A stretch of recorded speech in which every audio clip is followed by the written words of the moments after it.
ఎక్కువ కరప్షన్ జరిగిన విషయం నేను ఆన్ రికార్డ్ పనిచేస్తాను.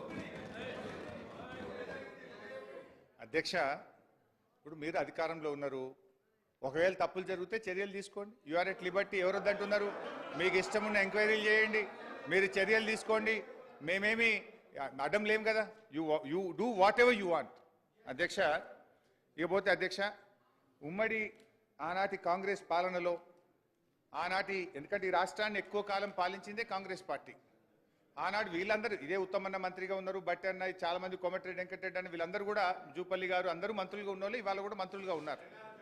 అయితే అధ్యక్ష, ఆనాటి కాంగ్రెస్ పాలన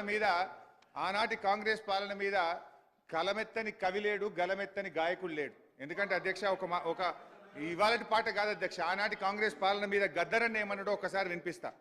కాంగ్రెస్ పాలనలో రన్నా మన కన్నీళ్లే మిగిలాయో రన్నా, గోదావరి తల్లి గొల్లుమని ఏడ్చింది, కృష్ణమ్మ తల్లిరా కన్నీళ్లు రాల్చింది, సింగరేణి తల్లి సిన్నబోయింది, 610 జీవోనేమో జీరో అయిందని ఆనాడు కాంగ్రెస్ పాలన మీద ప్రజా యుద్ధ నౌక గద్దరన్న చెప్పిన మాట అధ్యక్ష.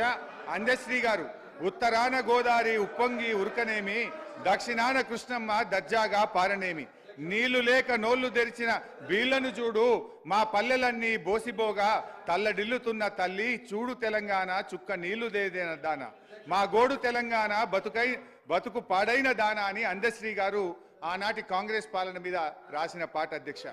మరో కవి జయరాజు గారు అధ్యక్ష, వానమ్మ వానమ్మ ఒక్కసారన్న వచ్చిపోవనమ్మా, చేలల్ల నీళ్లు లేవు చెలకల్ల నీళ్లు లేవు, నిన్ను నమ్మిన రైతు కళ్ళల్ల నీళ్లు లేవు అని చెప్పి మన జయరాజ్ గారు ప్రముఖ కవి ఆనాటి కాంగ్రెస్ పాలన మీద రాశారు అధ్యక్ష.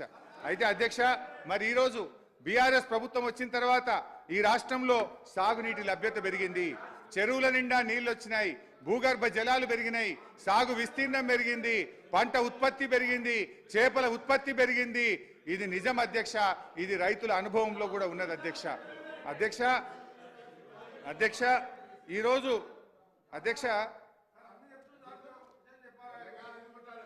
అధ్యక్ష ఇవాళ అన్ని చెప్తాను, ఎంత తొందర పడతాను అధ్యక్ష. ఈరోజు తెలంగాణ ప్రభుత్వం వచ్చిన తర్వాత ఒకప్పుడు మన ప్రాంతంలో వలసలు ఉంటుండే అధ్యక్ష. ఇవాళ మేము వచ్చిన తర్వాత చెరువులు బాగా చేసి, ప్రాజెక్టులు బాగా చేసి, నీళ్లు ఇచ్చిన తర్వాత ఇలా వలసలు వాపసు వచ్చినాయి. పక్క రాష్ట్రాల నుంచి కూలీలు నాట్లేయడానికి ఇవాళ తెలంగాణకు వచ్చేటువంటి పరిస్థితి వచ్చింది.